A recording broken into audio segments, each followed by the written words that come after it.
Në momentin që erdhi vajza në jetë, njëri flente në kuzhinë dhe tjetri mund flente në krevatin e tij. Dhe arriti në një moment që o do e vrisje o do më vriste. Por vajza nuk e shans që të takosh e të marrë, sepse ajo është emri i nënës time dhe unë do të arrisë.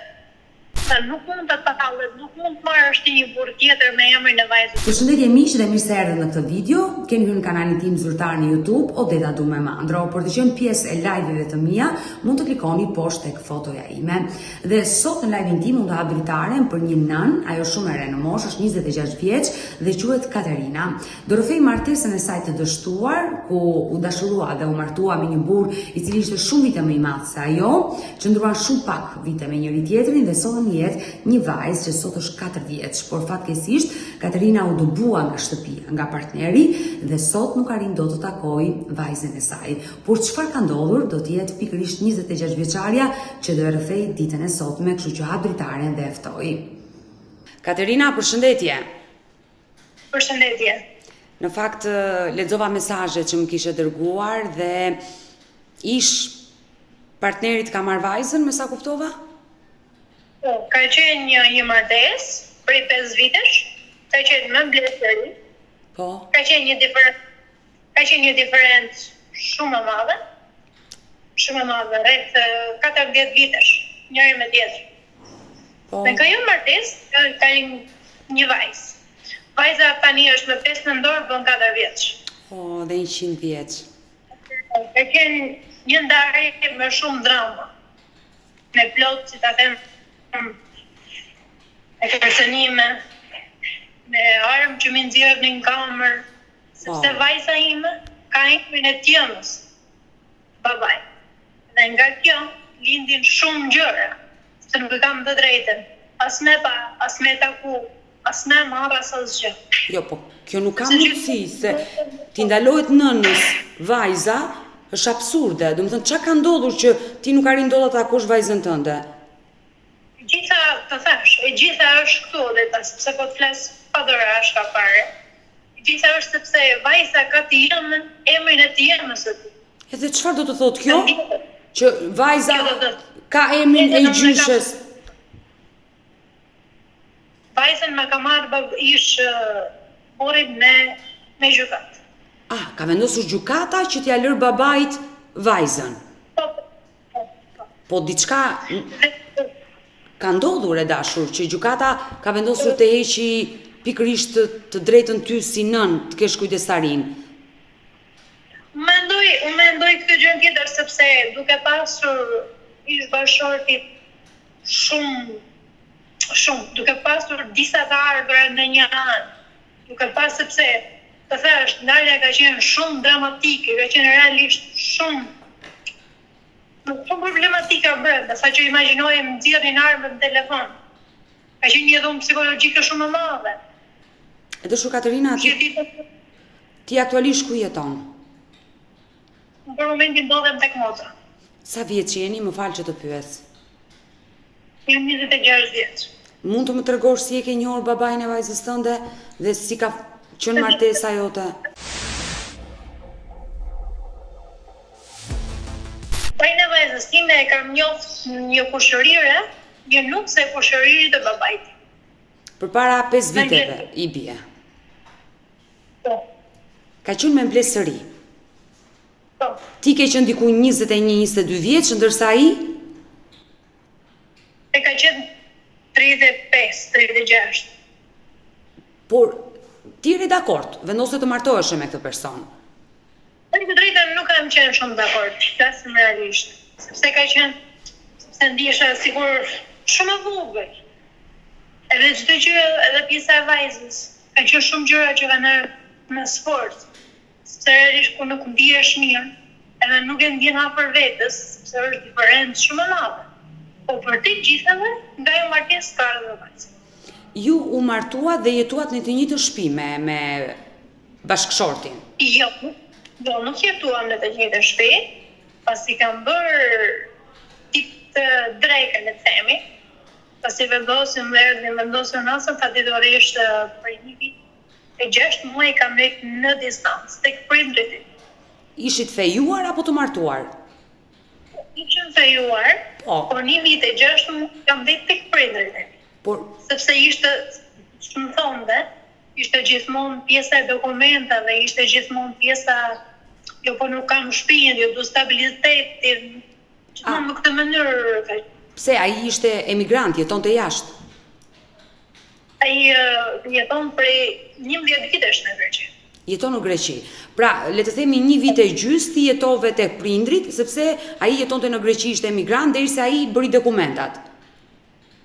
Jo si ishte emigrant. Emigrant, do të thënë, ai deri tani këto kohë ka 11 vite, po thoj se në Greqi është me dokumentacione shumë të rregullta. E qartë, kuptoj, me dokumenta të rregullta, por emigrant ngelet ai, se shteti as grek nuk është bërë. Besoj ende, ndoshta mund të ketë marrë dhe pasaportën, nuk e di. Por çfarë ndodhi? Si vazhdoi më pas jetesa jote me këtë person? Them të vërtetën, prej 2 vitesh ka qenë diçka normale, pavarësisht ajo diferenca që ishte pak si pengesë, por realisht ka qenë shumë. E dashur Katerina, Pasardhë, 14 vite diferencë, okej, në këndvështrimin tim, se gjithçka është personale, çdo kush e gjykon sipas mendimit vet. 14 vite, okej, nuk janë aq shumë. Është një diferencë, le të themi, por jo aq shumë. Por me sa po kuptoj unë, ti nuk e ke dashur. jo, nuk e ndija afër vetë, sepse gjithmonë ka pas pjesën që lëvizte gjatë gjithë natës, ka qenë shumë tipi i hedhur. Edhe pse gjithmonë kur nuk e ndina të vërësin, kur nuk ndjen mbështetjen, kur nuk deli herë të thotë për shembull ti e vajzëre, hajde, ulemi një kafe bashkë. Domthonë detaje të vogla, por që nuk ekzistonin asgjë fundi. Për ty ishte martesa e parë. Ka qenë Edhe për atë martesa e parë? jo, për babajnë e fëmijës jo, ka qenë martesa, ka qenë i vjuar, i martuar me një vajzë tjetër. Është bërë baba nga martesa e parë? Jo. Nuk kishte fëmijë nga martesa e parë. Atëre ju e keni ditur që ai ka qenë njëri i martuar dhe ishte ndarë. Pjesa është zbuluar mbas, them të vërtetë. Pasi kam jetuar prej 6 muajsh në Greqi bashkë. Dhe ndalemi momentin kur ai të mori në Greqi. Në çfarë vendi të Greqisë u vendosët? Në Kret. Në Ishull. Dhe si ishte jetesa juaj aty? Të them të vërtetën ka qenë diçka shumë e mirë. Besa gjërat e mia personale, si për shembull, ka qenë realisht shket. Nuk mund të them se ka qenë një agresive, ka qenë këtu. Ka pas pjesa që loste pak me janë të jokera, nuk të di se si mund të shpjegoj ty. Jokera, bigjoz, Pjesa letra të vogla që kanë gjokera. Ai luante bigjoz? E qartë, por marrëdhënia jote me të si ka qenë? Sepse momenti që ti ke qenë tek babai jot, se dashuria fillon të lindi dhe të zhvillohet kur dy të rinj janë bashkë, dhe besoj që dashuria ka lindur kur ti ke shkuar në Greqi. Të thash edhe pak paraleta. 2 vite unë kam qenë shumë mirë me të. 2 vite pa mbelesfar. Që në momentin që erdhi vajza në jetë, besoj se ka qenë nga ngarkesa. Kushton çfarë probleme, ka pas familjen që ndërhën të shumë, ka pas motrat e tij që më vërsulin. Mendoj se ka pas, është diçka që është e rënduar nga familja e tij. Por si ka mundësi se e dëgjoj shpesh tek çiftet që ishin shumë mirë dhe kur sollën në jetë fëmijë filluan konfliktet. Unë mendoj që fëmia sjell lumturi në familje. Tek ju? Jo, është shumë realisht shumë e vërtetë kjo që thu, por në rastin tim, nuk po them as që më ka tradhtu, as se më ka bë, as më ka kthy. Jo fare. Që në momentin që ka ardhur vajza tani, ka qenë një jetë shumë, nuk e kuptoja dot. Nga momenti në moment ishte fjala mund gjej një vajzë të re, nga momenti në moment ishte fjala tjetër që mund të marr vajzën e të lej vetëm ti gjuhën nuk e din. Do të thënë ishim plot më themi lekërcënime. Edhe shu Katerina, punime një njeri nuk mund të ndryshojë brenda natës. Pra, nëse 2 vitet e para të martesës dhe jetesës tuaj në ishullin e Kretës kanë qenë të mira, ai nuk ndryshoi që ditën që erdhi një jetë vajza, do të thotë që diçka nuk ka funksionuar derisa kanë shpërthyer konfliktet në familje, se gjërat kështu vinë, besoj unë. Vetëm që po them, Aldera, në momentin që nuk, sepse themi ato gjërat e vogla elementare, sepse vinte një moment që thonte ti ose për të marrë popullor që fare. Njëri blende në kuzhinë dhe tjetri mund të blende në krevatet e tij. Ju nuk flini. Dhe ka pasur shumë afrimiteti me njëri tjetër. Por çfarë ndodhi sipas teje, që u larguat kaq shumë, u ftohet me njëri tjetrin sa edhe krevatet i ndat. Ti në kuzhinë ai në dhomë. Çfarë ndodhi? Unë mendoj nga pjesa e familjes tek asgjë më shumë. Konkretisht nga kush? Nga motra e tij që e kanë në Greqi dhe nga vllai. E dashur Katerina, pse ish-kunata dhe ish-kunati nuk të donin? Do të thënë pas 2 viteve u kujtuan ata që ti nuk ishe një nuse mirë ose nuse denjë për vllajën e tyre? Jo, unë mendoj se ka qenë që në fillim, them të vërtetën. Por marrëdhënia është ka ndrit me njëri tjetrin me sforcë. Ai se një ditë do përmirësohet, ai se një ditë do ulej njerëzit. Domethënë, pas një ndarje që e bëra me babain e vajzës, u ka qenë në distancë me njëri tjetrin, sepse erdhi një moment që ta fytem njëri tjetrin. Do arriti në një moment që o do e vrisje o do më vriste. Po pse ka keq shkuan gjërat?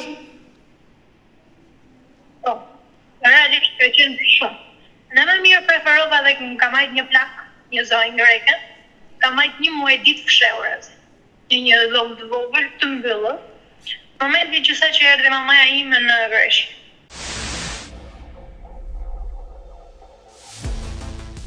Ti ike nga shtëpia dhe u fsheve te një plak greke? Po. Por pse, çfarë ndodhi atë ditë që ti ike? Atë ditës ka qenë pjesa e vllajt tim dhe pjesa e ish vjeri, që kam dalë me armë në fund. Të kanë dalë me armë ty? Po. Në biles atë fotografi e kam akoma ende në telefon. Por për çfarë arsye, se nuk e kuptoj? Është sepse kush e di që ta lërësh, sepse derisa ke një fëmijë, bësh çfarë bësh, nuk mundesh me nduru, janë arsyet e mia që po kam dhënë dhe u jap përsëri. Pra ti kërkove të divorcoheshe. Ti kërkove të divorcoheshe nga burri, Katerina, dhe ata të kërcënuan që ti mos ta lije djalin e tyre. Por kur ti vetja komunikove ish burrit ndarjen, divorcin që kërkon të ikësh prej ti, ai si e priti, ai vetë çfarë të tha?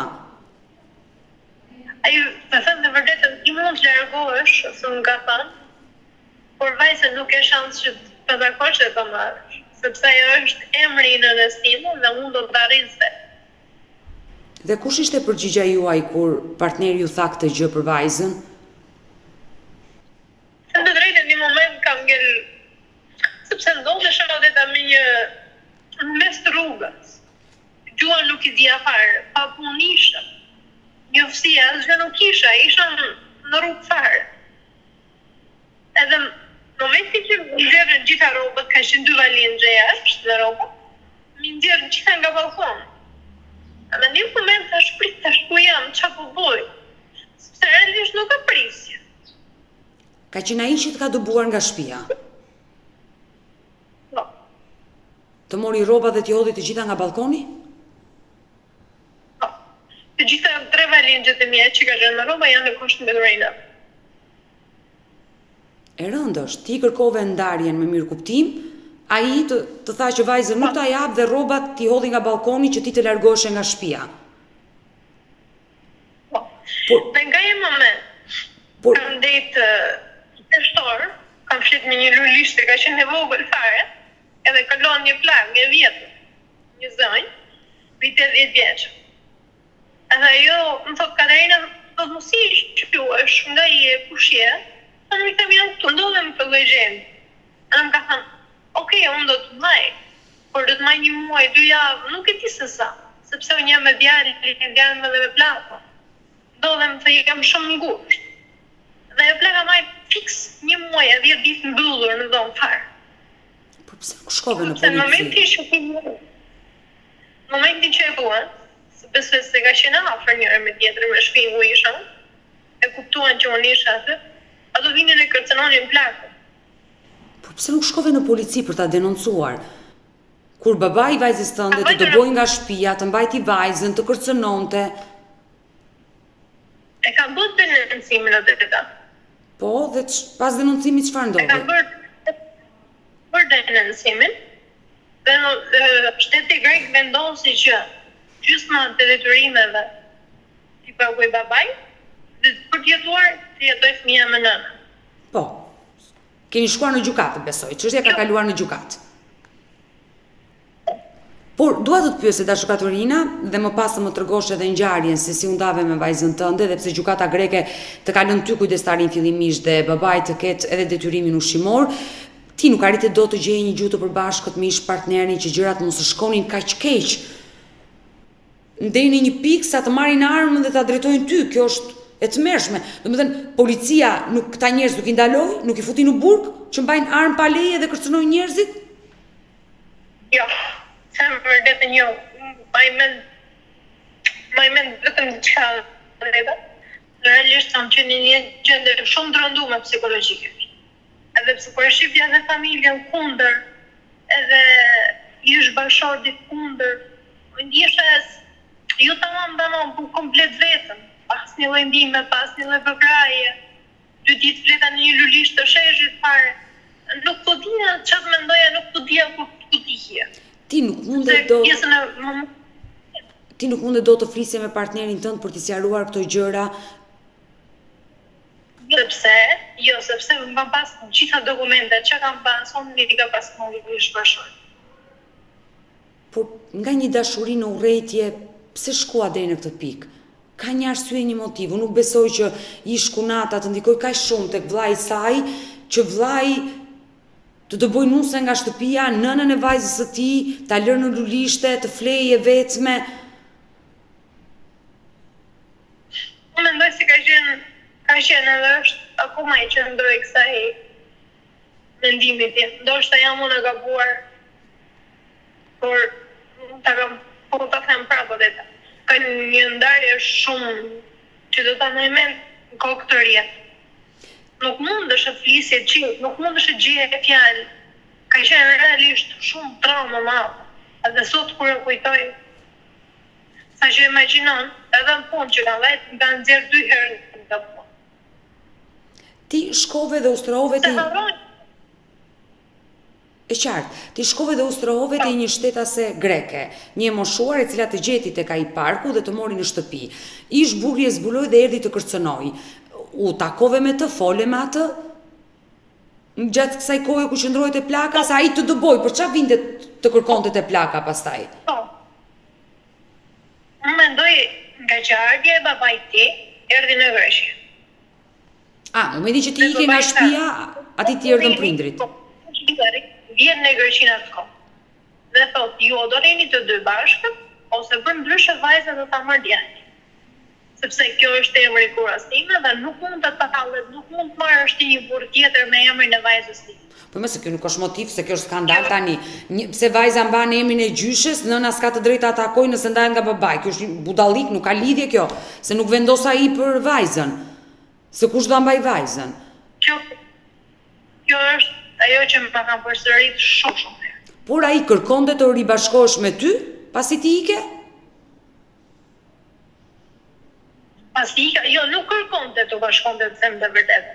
Po insistimi i prindërve bënin që ndoshta hajde mos ta afrohet, por ai vetë nuk ka dashur. Po insistonte babai i tij. E qartë. Por në kohën që ti ike nga shtëpia, ose që në momentin që nisën konfliktet me partnerin tënd, me bashortin tënd, ti kërkove ndihmë te familja jote? Kërkuar dhe nuk është më thuar. Por si ka mundësi, as nëna as babai jot nuk të mbështetin në momentet më të vështira të jetës tënde? kam ndinë vërtetën, po të them. Është shumë me dinë më mirë të thuash jo një t'hidhur, sepse është shumë e hidhur, është diçka që realisht do ta mbaj peng shumë kohë, herë.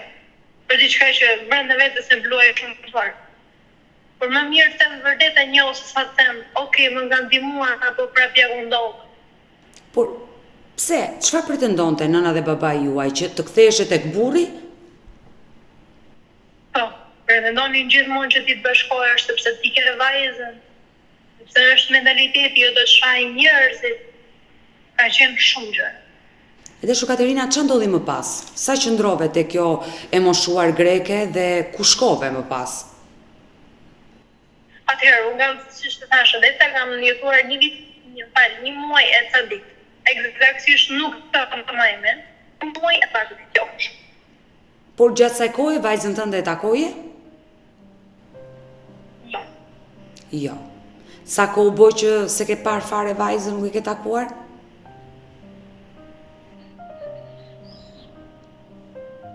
Nëntë muaj. Ka marrë malli.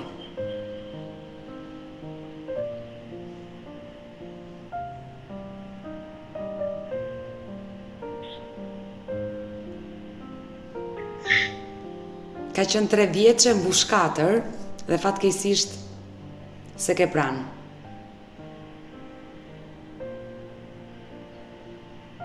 Katerina, u largove nga e moshuara, ku shkove? Kam një banesë në Tiranë, për ka qenë në ndarje qiraj, ato jetonin 4 gra. Dhe prej nishin 50.000 lekësh. Erdhe nga Greqia, u ktheve në Shqipëri dhe u vendose në Tiranë. Po. Pastaj kam filluar punën në një buka, kam qenë shqitit të buka, prej 2 muaj. Unë dua të pyes çfarë vendosi konkretisht gjykata në Greqi, ku ti ishe konkretisht në Kret, në ishull. Atëherë, ka qenë vetëm një marrëveshje me njëri tjetrin. Po. Ka qenë dim gjykate tamam, ka qenë një dokument ku shkonon e gjithë fleta shkruan dhe që vajza do të rrihet me të 2 prindrit, por ku dhe kujdestaria është e nënës. Por pse e mbajti babai vajzën? Shtëpia ku unë rrija do të rrije e la shteti që të rrije vajza me mu. Por ndodhi komplet të kundërta, jetë e babai, unë ika vajza ngel. Por çfarë ndodhi më pas? Unë mendoj, dyshoj që ai të ka denoncuar për braktisje të vajzës? U kam ka denoncuar për braktisjeni dhe në vendimin e gjykatës shqiptare në Peshkopi shkruan që është e paditur Katerina, ku ndërkohë një baraqit në të gjitha sanët. Edhe në të parë, edhe në të dytë.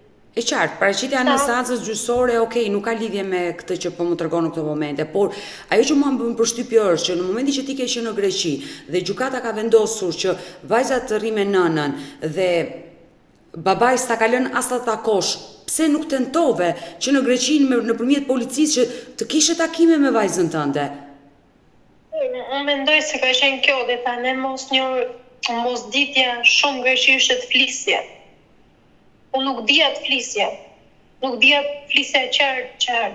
Momenti që shkoja në gjykat, u bëja aut fare se nuk i kuptoja shumë fjalë.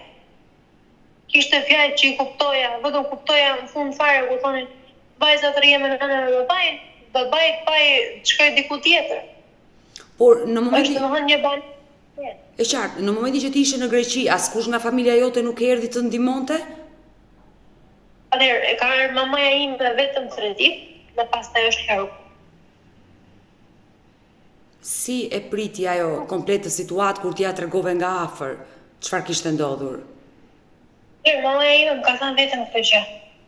Unë nuk mendoj tha për të mirën askujt. Unë mendoj tha për të mirën e vajzës. Cila është e mira e vajzës ta në këtë moment? Ju tha e dini vetë jetën tuaj. Unë nuk mund të ndërthyet, por tha në gjendjen ku ju ndodhe dhe një ju ta do rritej njëri me tjetër. Por mira është se cili punën e. Por gjyshja, nëna jote e takoi mbesën, ato 3 ditë që qëndroi në Kret? Mami im ka jetuar me ish burrin, jo me mua. Por pse? Se në momentin që ka ardhur, mamaja unë kam qenë tek plaka, kam qenë e mbyllur, ke gjithë kohës kërcënime, kam qenë në frikë, në angth.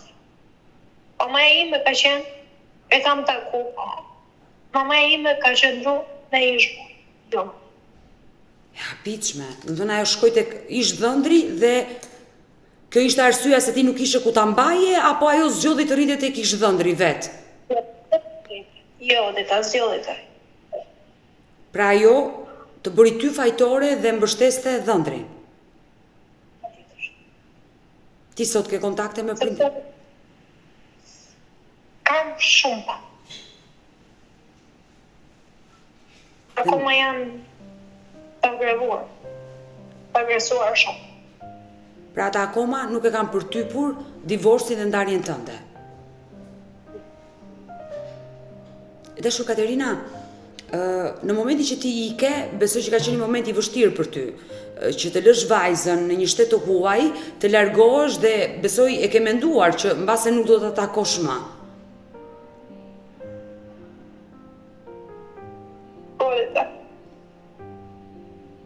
Pse nuk luftove për vajzën tënde të vogël, të qëndroje aty dhe të rrije pranë saj dhe ndoshta me shumë sakrifica mund ta vazhdoje dhe ta ndërtoje jetën aty, por të ishe pranë vajzës? Atëherë, nuk është se ka qenë një mungesë vullneti. Ka qenë shumë kushte të vështira dhe nuk ka pas një bluk që ta merja ta vishnje. Kam qenë nuk fare, nuk është se nuk e doja. Ti që nga momenti që dole nga ajo shtëpi nuk e takove më vajzën? Jo. As kur erdhi nëna jote, nuk ja kërkove nënës tënde që ta nxirrte vajzën dhe ta takoje? Ja me kërkuar dhe përgjigja e saj ka qenë nëse e do, rri me këtë.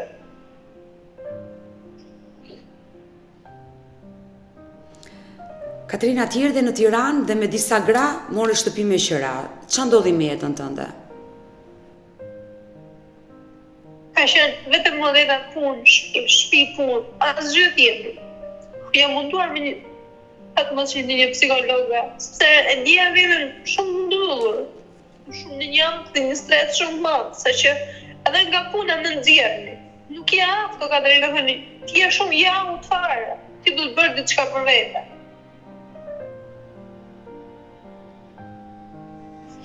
Sa qëndrove në Tiranë?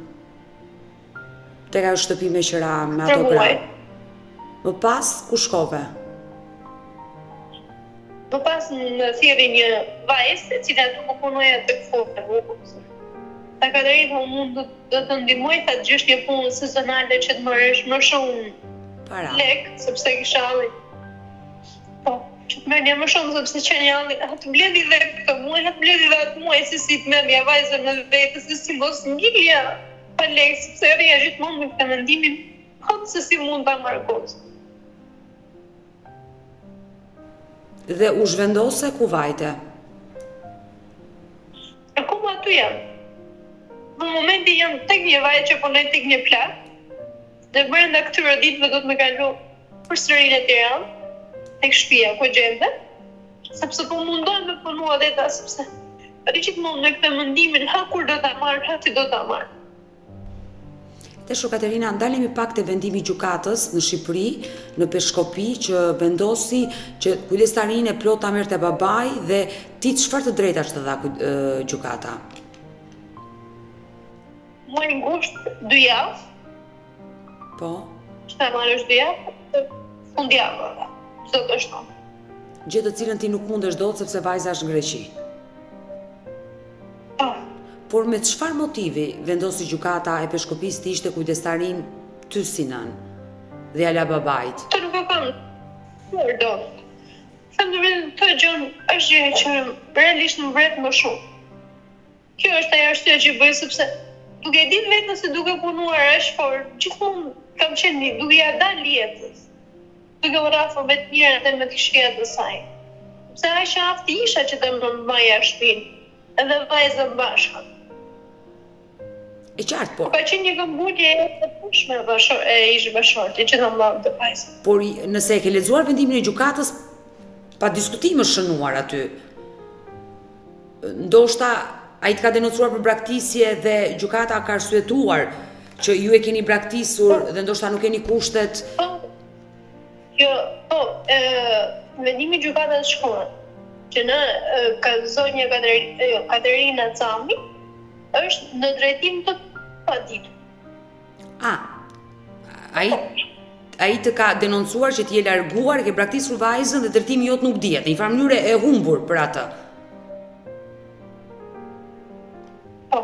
Kjo fjalë shkruan në atë ndim në gjykatë. Por kur ti ishe prezent në gjykatë dhe nuk ishe e humbur?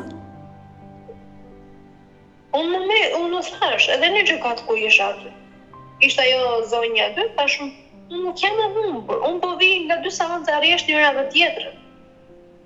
Unë po mundohem me tentu me kontaktu vajzën e në vim të blok në çdo numër. Por ish burjuaj. Ish burjuaj u paraqit në gjykatë? Po, deta është paraqitur. Edhe gjyqi e ka hapur ai, nuk e ka hapur. Po, ai e ka kërkuar divorcin, ai i është drejtuar gjykatës, por në momentin që u përplaset me njëri tjetrin në gjykatë, keni komunikuar, keni folur? Jo, asgjë. Ai vajzën nuk e kishte marrë me vete. Do pra të them të drejtën, një ditë para seancës më shkon në telefon dhe më thotë Katerina, do paraqitesh në seancë? Po apo jo? Ky është mesazhi tim. Ne kam shkruar më poshtë. Po, në seancë do vi, ndoshta mund vonohem 10 minuta sepse jam larg, por seancën do mundohem ta kam. Okej, tha me që ti do vish, unë do të sjell vajzën. E solli vajzën? Ndërkohë vajzën nuk ka soll. Por logjikisht ai nuk ishte si ta sillte vajzën, sepse për të lëvizur nga Greqia në Shqipëri duhesh prokura juaj.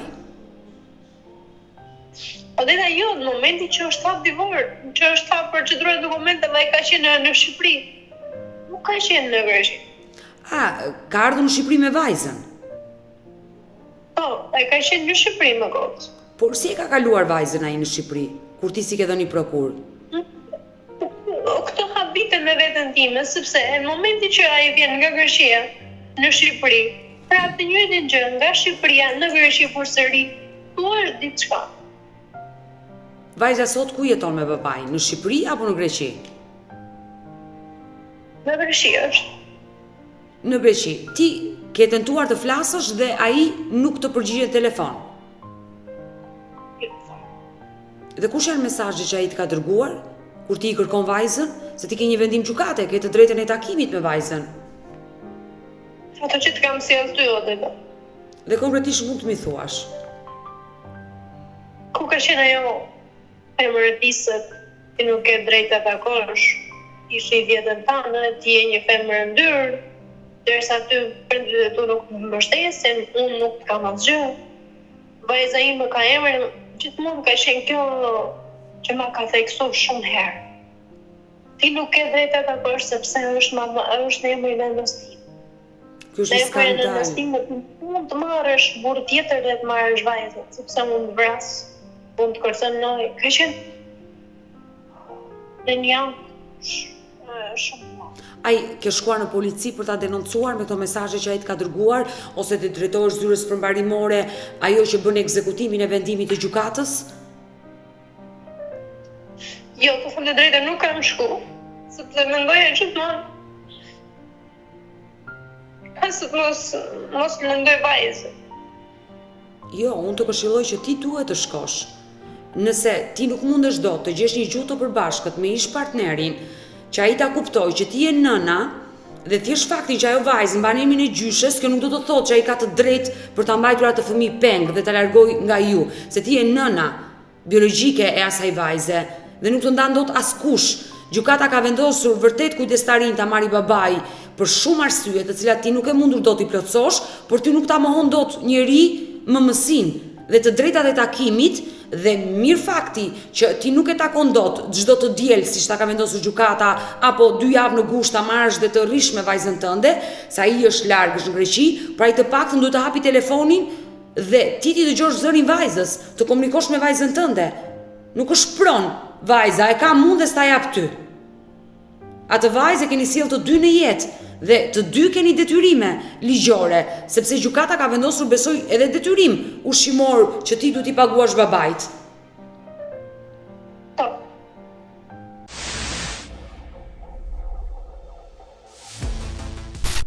Por me sa po më tregon, ai nuk do as detyrim ushqimor ndaj teje dhe nuk kërkon që ti ta bezdisësh më në telefon. Nuk do në zgjë. Atëherë hapi i parë që do bësh është i drejtohesh zyrës përmbarimore, në dorë të kesh vendimin e gjykatës dhe të kërkosh te zyra përmbarimore që takimet që ka vendosur gjykata nuk po realizohen dhe ti ke 9 muaj që nuk e shikon vajzën tënde, nuk ke asnjë informacion për të, nuk di asgjë për shëndetin e saj, nuk di asgjë për rritjen e saj.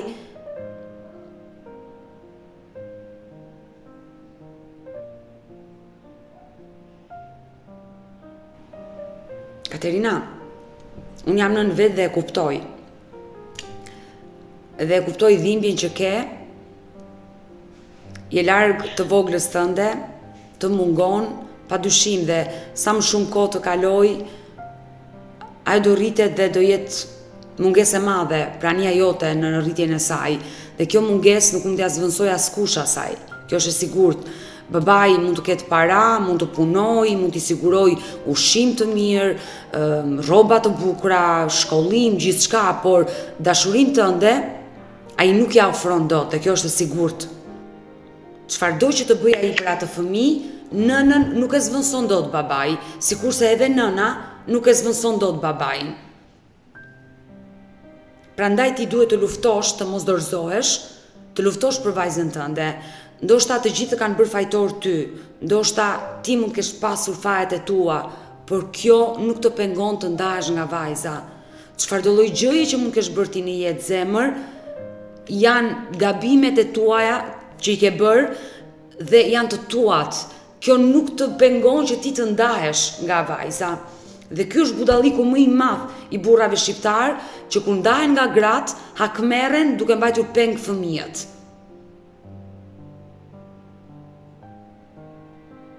Nëse një dashuri nuk funksionon, nuk funksionon. Dhe më mirë që ka ndarje.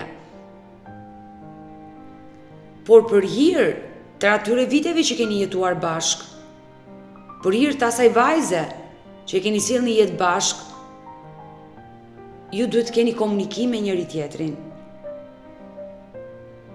Si dy njerëz të rritur, dy njerëz të qytetëruar, dy prindër që duan të mirën e vajzës.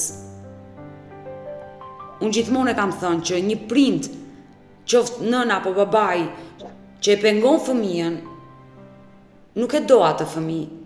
Një babai që pengon vajzën takoj nënën, apo edhe ana e kundërt, një nënë që pengon vajzën takoj babain, nuk e do atë fëmijë. Por shikon vetëm interesat e veta. Dhe në këtë rast, ajo që unë po dëgjoj, ai po shikon interesat e veta, po akmerret me ty, të bëj ty keq, të lëndoj ty, pa e kuptuar që po lëndon njëkohësisht edhe fëmijën e tij dhe vajzën e tij. Unë jam sigurt që ajo vajzë të kërkon ty, je nëna, fëmia ka nevojë për erën e nënës.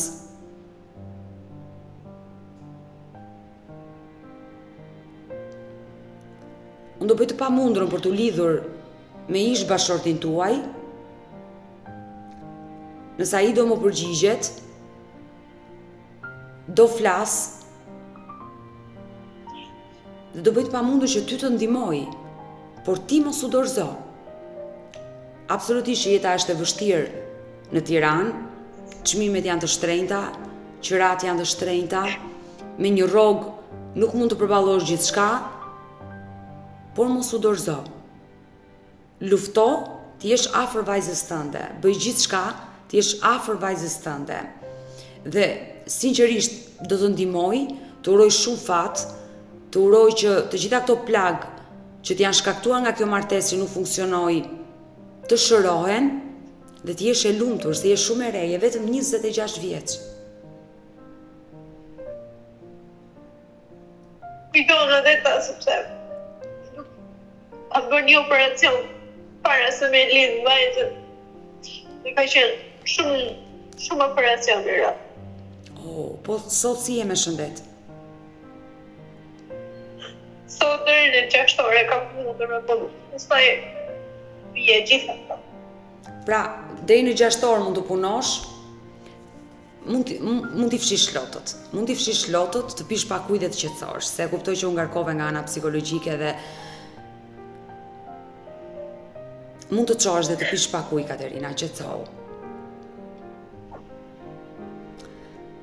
Dhe fatkeqësisht këto janë historitë e nënave shqiptare.